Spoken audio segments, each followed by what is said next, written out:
नमस्कार साथियों, कैसे हैं आप लोग। ऐसा आप लोग अच्छे होंगे फ्रेंड्स। स्वागत है आप सभी का एक बार फिर से। देखिए यहाँ पे हम बिहार विधानसभा चुनाव के ओपिनियन पोल लगातार आपको दे रहे हैं। फर्स्ट फेज और सेकंड फेज का आपको हमने ओपिनियन पोल बता दिया है। डिस्क्रिप्शन में उसका लिंक भी मैंने दिया है, आई बटन में भी उसका लिंक है, आप उसको देख सकते हैं। इसके अलावा आज हम जो बात करेंगे वो थर्ड फेज के 78 सीटों की बात करेंगे। 78 सीट का बचा हुआ था ओपिनियन पोल और उसको मैंने तैयार कर लिया, आज आपको यहाँ पर बताने जा रहे हैं। और सबसे पहले बात करें अगर चुनाव डेट की, तो जो वोटिंग होगी, पोलिंग होगी, फर्स्ट फेज़ की पोलिंग 28 तारीख को होगी, यानी 28 अक्टूबर को। सेकेंड फेज़ की जो पोलिंग होगी वो 3 नवंबर को, और तृतीय चरण की यानी थर्ड फेज़ की वोटिंग जो है कि 7 नवंबर को होगी। रिजल्ट 10 नवंबर को आएंगे। वर्तमान चुनावी माहौल की बात करें तो लगातार सभी पार्टियां चुनाव दंगल में कूद गई हैं, चाहे नीतीश कुमार हो, तेजस्वी यादव हों। और तेजस्वी यादव की सभाओं में भीड़ काफ़ी ज़्यादा आ रही है, जनता लगातार आ रही है। और नीतीश कुमार के सभा में भी भीड़ है, लेकिन तेजस्वी यादव की अपेक्षा कम है। लेकिन ग्राउंड में कुछ वोटर साइलेंट हैं, उनका क्या मूड होगा ये भी देखना काफ़ी दिलचस्प होगा। इस चुनाव में मुद्दे क्या है ये भी काफ़ी अहम हो जाता है। दोनों फेज़ का जो हमने फर्स्ट फेज़ और सेकंड फेज़ का ओपिनियन पोल बताया था, उसमें मुद्दे की बात हमने की थी, और इसमें भी हमने मुद्दे को परखने की कोशिश की, देखने की कोशिश की कि कौन सा मुद्दा है जो ग्राउंड पे सबसे ज़्यादा हावी है। तो देखिए, सबसे बड़ा जो मुद्दा बन के उभरा है वो बेरोज़गारी का। जिस तरीके से बिहार के अंदर बेरोज़गारी काफ़ी ज़्यादा है, बिहार का हर जगह बेरोज़गारी की समय समस्या है लॉकडाउन के कारण, और तमाम कारण है। पहले से भी बेरोज़गारी काफ़ी लगातार बढ़ रही थी। तो बेरोज़गारी का मुद्दा जो है कि बिहार में ज़मीन पर काफ़ी ज़्यादा बना हुआ है, और यूथ काफ़ी गुस्सा में है, युवा जो है काफ़ी नाराज़ है। इसके अलावा लॉकडाउन भी एक मुद्दा है। जिस तरीके से कोरोना काल में बिहार के अंदर लोग आ रहे थे, लाठी खा रहे थे, पैदल चल के आना पड़ा, ये सारी चीज़ें जो है कि काफ़ी दिक्कत परेशानी पैदा करने वाली है बीजेपी के लिए, जेडीयू के लिए। एक और मुद्दा है जो काफ़ी लोगों ने इसको उठाया, शराबबंदी का। लोगों का कहना है कि शराबबंदी तो हुई है, लेकिन उसका ग्राउंड पे कोई असर नहीं दिखाई दे रहा है। हर जगह जो है कि शराब मिल जाती है। तो ये सारी चीज़ें हैं, जो ये 3-4 मुद्दे काफ़ी ज़बरदस्त मुद्दे हैं, और इस पर सरकार घिरती हुई नज़र आ रही है। इस पोल को बनाने में हमने जो सबसे ज़्यादा जिन चीज़ों पर ध्यान रखा है, जो हमारे इस सर्वे का प्रमुख आधार है, मैं उसकी बात आपसे करने जा रहा हूँ। सबसे पहले हम बात करेंगे सोशल मीडिया का। सोशल मीडिया का प्रयोग हमने सबसे ज़्यादा किया है, और सोशल मीडिया के माध्यम से भी लोगों की राय को देखने का और समझने का प्रयास किया है। दूसरा जो है जातीय समीकरण। जी हाँ, जातीय समीकरण किस तरीके से उस विधानसभा एरिया या उस ज़िले में या उस इलाके में है, उन सारी चीज़ों का भी हमने ध्यान रखा है। युवाओं का रुझान क्या है, युवाओं के मुद्दे क्या हैं, इसको भी हमने काफ़ी ट्रेस किया है, क्योंकि यूथ इस बार काफ़ी बड़ी संख्या में वोटिंग करेगा, और युवाओं का जिधर रुझान होता है अक्सर जीत उसी पार्टी की होती है। आप पिछले चुनाव के रिकॉर्ड को भी देख सकते हैं। इसमें प्रमुख चुनावी मुद्दे क्या हो सकते हैं इस बार? देखिए, बेरोजगारी और लॉकडाउन में जो जिस तरीके से लोगों को परेशानी झेलनी पड़ी, उसको भी हमने यहाँ पर ट्रेस किया। पांचवी जो बात है, स्थानीय पत्रकार की राय। स्थानीय जो पत्रकार हैं, यूट्यूबर्स हैं, जो यूट्यूब के माध्यम से चैनल चला रहे हैं और लोगों के बीच घूम रहे हैं, उनकी भी राय हमने ली है। इसके अलावा इसमें हमने जो कि पिछले 3 चुनावों के 2005 में जो 2 चुनाव हुए थे, उसके बाद 2010 में, 2015 में, तो 3-4 चुनावों के जो समीकरण उस सीट पर किस तरीके के बन रहे हैं, वो भी हमने इस पर ध्यान रखा है। तो ये हमारे सर्वे का प्रमुख आधार है। बहुत सारे लोगों ने पूछा था, तो इसलिए हमने इस बार इस वीडियो में बता दिया।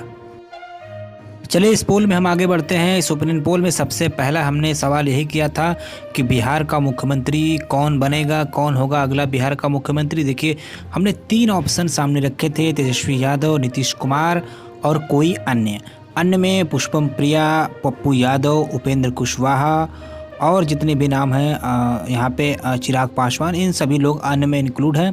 तेजस्वी यादव और नीतीश कुमार को हमने मेन रूप से दर्शाया है यहाँ पर, क्योंकि जो प्रमुख फाइट है जो चुनाव में, वो तेजस्वी और नीतीश कुमार के बीच ही है।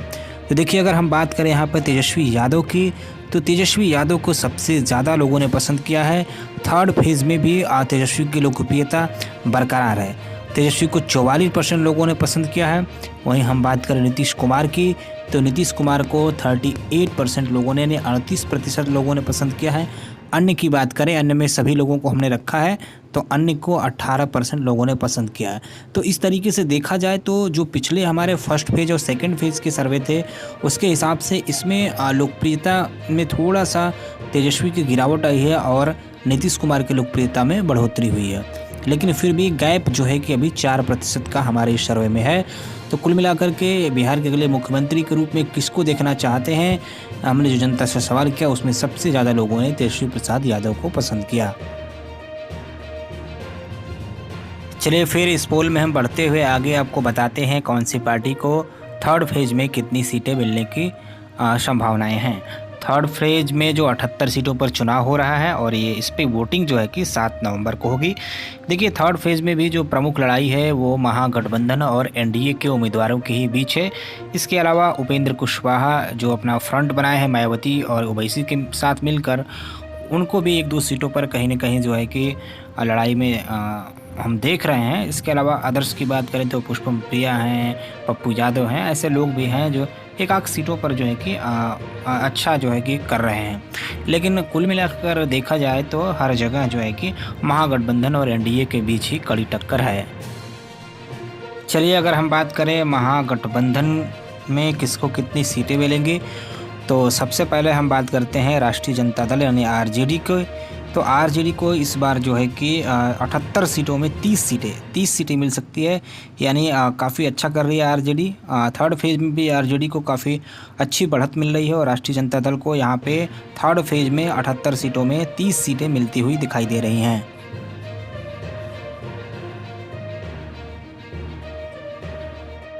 महागठबंधन के ही दूसरे घटक की हम बात करें तो महागठबंधन का दूसरा घटक जो है कांग्रेस पार्टी है और कांग्रेस पार्टी थर्ड फेज़ में भी लूज कर रही है। थर्ड फेज़ में भी बहुत ज़्यादा कुछ कमाल करती हुई नज़र नहीं आ रही है।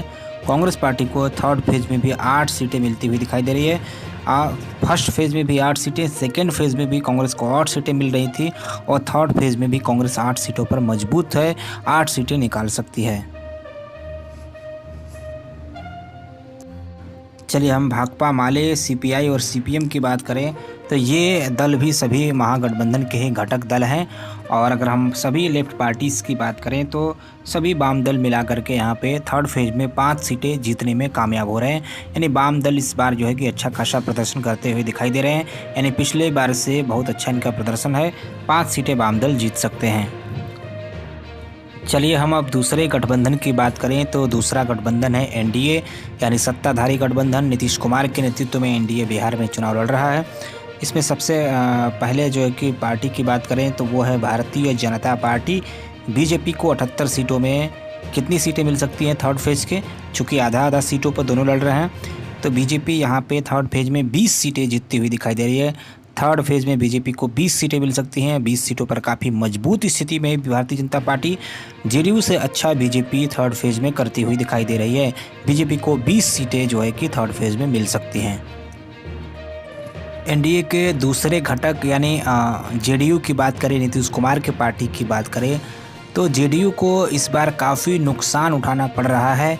नीतीश कुमार से लोगों की नाराज़गी ग्राउंड पे ज़्यादा दिख रही है और थर्ड फेज में नीतीश कुमार को महज 10 सीटें मिलती हुई दिखाई दे रही है। यानी नीतीश कुमार की पार्टी जेडीयू थर्ड फेज़ में जो है कि 10 सीटें जीत सकती है। हमारे जो है कि सर्वे के अनुसार, हमारी ओपिनियन पोल के अनुसार जेडीयू को थर्ड फेज में केवल और केवल 10 सीटें मिलती हुई दिखाई दे रही है। जेडीयू के साथ हम पार्टी की भी सीटें इंक्लूड हैं और बीजेपी के साथ वीआईपी पार्टी की सीटें इंक्लूड हैं। तो कुल मिलाकर आप देख सकते हैं कि थर्ड फेज में जो है कि एनडीए पीछे दिखाई दे रहा है। चलिए यहाँ पर अब हम फाइनली टोटल सीटों को जोड़कर आपको बता दें कि एनडीए और महागठबंधन को कितनी सीटें मिल रही है। टोटल हम सीटें जोड़कर बताएं तो यहाँ पे महागठबंधन में आरजेडी को 30, कांग्रेस पार्टी को 8 और वाम दल यानी लेफ्ट पार्टीज को 5 सीटें मिल रही हैं। तो कुल मिलाकर इनकी सारी सीटें हम जोड़ देते हैं तो यहाँ पर देखिए महागठबंधन को 78 सीटों में से 43 सीटें मिलती हुई दिखाई दे रही है। प्रचंड लहर महागठबंधन की ग्राउंड पे दिखाई दे रही है। वहीं मेन घटक जो दूसरा है एनडीए की बात करें, नीतीश कुमार के नेतृत्व में एनडीए लड़ रहा है। तो यहाँ पे भारतीय जनता पार्टी को एनडीए में 20 सीटें, जेडीयू को 10 सीटें मिल रही है। इसी में वीआईपी और हम पार्टी की भी सीटें इंक्लूड है। तो कुल मिलाकर अगर हम एनडीए की बात करें तो थर्ड फेज़ में एनडीए को 30 सीटें मिल रही है। यानी एनडीए यहाँ पे लूज कर रहा है थर्ड फेज़ में। तो कुल मिलाकर हम ये कह सकते हैं कि यहाँ पे थर्ड फेज़ में महागठबंधन आगे है और काफ़ी मजबूत स्थिति में दिखाई दे रहा है। अदर्स की बात करें, अन्य पार्टियों की बात करें तो थर्ड फेज़ में जो छोटी-छोटी पार्टियाँ हैं, अन्य पार्टियाँ हैं तथा निर्दलीय उम्मीदवार हैं, इन सभी को मिलाकर के 5 सीटें जाती हुई दिखाई दे रही हैं। यानी तीसरे फेज़ में निर्दलीय और अन्य पार्टीज़ की रीच कम हुई है। जैसे-जैसे चुनाव ने पीक पकड़ा है, अदर्स के खाते में सीटें घटती जा रही हैं और वो सीटें महागठबंधन और एनडीए के खाते में जाती हुई दिखाई दे रही हैं। तो दोस्तों, ये था हमारा बिहार विधानसभा चुनाव को लेकर थर्ड फेज़ का ओपिनियन पोल। आपकी अपनी क्या राय है? आप भी अपनी राय जो है कि कमेंट बॉक्स में लिखिए। कौन बिहार का अगला मुख्यमंत्री बन सकता है, ज़रूर बताइएगा। साथ ही साथ चैनल को सब्सक्राइब करिए। जल्द से जल्द जो है कि मैं एग्ज़िट पोल भी लेकर आऊँगा। जैसे-जैसे पोलिंग होती जाएगी मैं एग्ज़िट पोल आपको देता जाऊँगा। Thank you. फिर मिलते हैं आपसे नेक्स्ट वीडियो में। धन्यवाद।